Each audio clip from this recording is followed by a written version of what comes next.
I mean, I've been making fun of Betty Minyard Stein for so long. They might as well make me like an honorary, graduate of Highland Park. You know, they should give us both honorary diplomas. Yes. After the shooting, in which Betty Stein allegedly had wounded Ward Huey, she told reporters she wasn't trying to kill anybody. No, I didn't want to hit the boy. Regardless, the Dallas County grand jury today issued its indictment, charging the University Park woman with attempted murder. Bob Siegel, Channel 5 News. She didn't even know she hit him. She was just shooting wildly. You don't understand. It was a random chance shot. That she'd been plotting and planning and lying in wait to... No, I'm sorry. I'm not buying it. I think she was a premeditated killer. Yes.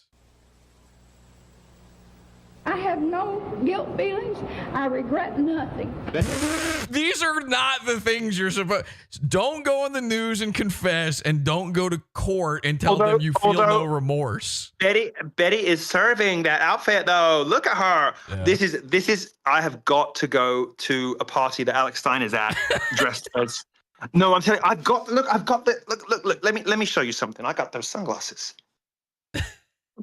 No, look, hang on, man. Where's I think you wore them on Alex's show, actually. Yeah, no, here they are. Look, I got the Fendi. Look, this under a hat. I got the outfit. I've been trying for the past 2 years to get Alex to admit publicly that his grandma is a school shooter. I've done everything I can. He kept appearing on Fish Tank, that 24/7 live stream show. I've never seen it. It seems so boring. Well, I managed to prank call him while he was live on there. Thousands and thousands of people watching. He didn't know it was me. He thought I was some girl calling in. And I managed to get out just enough where I said, Alex Stein has a scoop. And then he hung up. I was so close. He knew? He knew. He knows my voice instantly.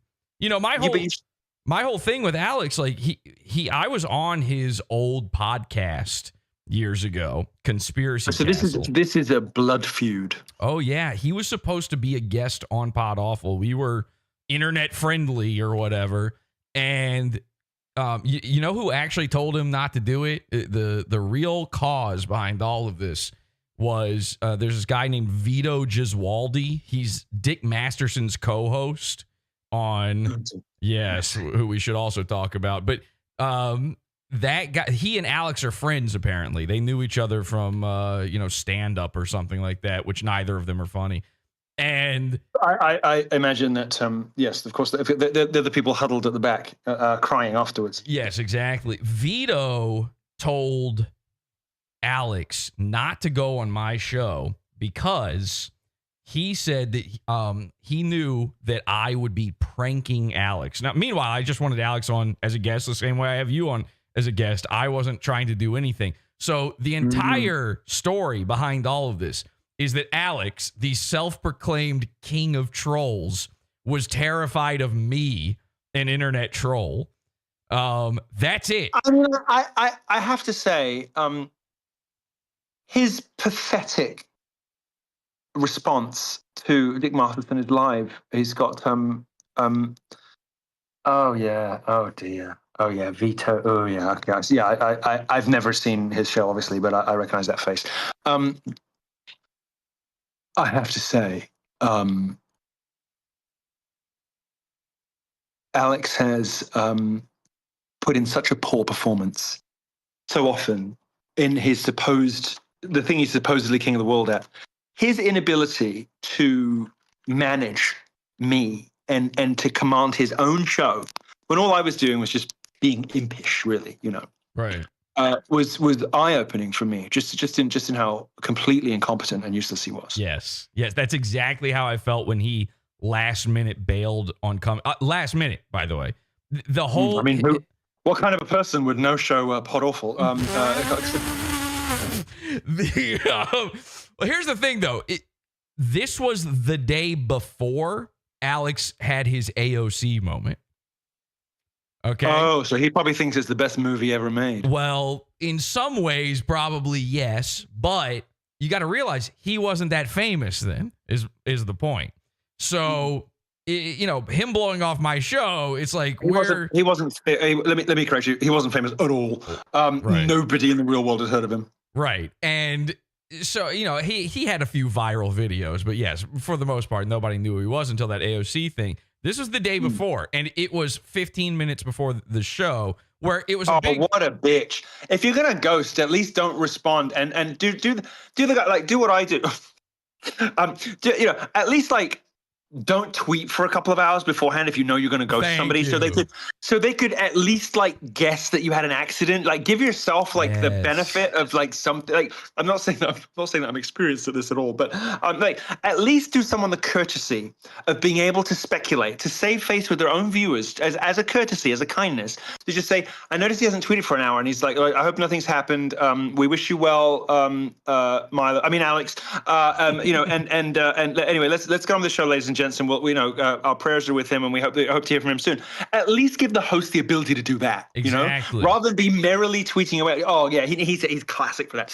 Rather than just be merrily tweeting away like a bastard. Well, I had the particular misfortune of the whole show is kind of riding on him being there, because in reality, I wasn't. That's right. Who would expect you to be able to carry, an hour without preparation? I mean, I'm joking. I'm joking. Well, I did it at the beginning of this episode, but how long was that? How long did I keep you waiting? 40 minutes? That was 40 minutes, which is what you told me. So it was exact. You nailed it. You see, when I'm late, I'm spectacularly late, but I'm a man of my word. I'm as late as I say I'll be. Exactly. You were late just on time. So now I feel I should have left it a bit longer. So I could have had a couple more lemon drop martinis. The irony with Alex was that I wasn't pranking him. He was going to prank someone else with me on the show. That was the entire bit, was him coming on. But such was his fear of being outclassed and of being taken by surprise, because he knew that he wouldn't be able to roll with the punches and survive the experience. Such was his cowardice and his knowledge of his own uselessness that he ghosted like a bitch. Exactly. And I lost all respect for him in that moment. I realized this dude is afraid. Did you not lose respect for him on a previous occasion when, for instance, you saw him do comedy, or lose respect for him on a previous occasion when, for instance, you heard him talk? It's my great shame that I didn't see this stuff for what it was ahead of time. We are none of us perfect. We're none of us perfect. And you know better now. Exactly. I've learned a valuable lesson. But after that moment, I did become his biggest troll and ruined his life. I mean, on that episode... Are you an A-log, darling? Are you an A-log? I would say I'm A-log. I'm 2 logs, maybe 3 logs. I'm more logs than you could possibly... Yeah, that was Alex Stein tier, wasn't it? God dear. Well, I don't like using these terms. I don't like that term A-log. I was trying to make a joke of it because I hate that term. Because let's skim past it. No, I don't see. When I was offline for 8 years, I was really offline. I don't know anything that happened. I don't know the lore. I don't know why Red Scare exists. I don't know anything. I don't know who listens to that. There are shows and people who are products of COVID who could only exist thanks to lockdowns. I don't know the lore of any of these things. I don't know who these people are or anything about them. Yeah. So I don't know a lot of this stuff.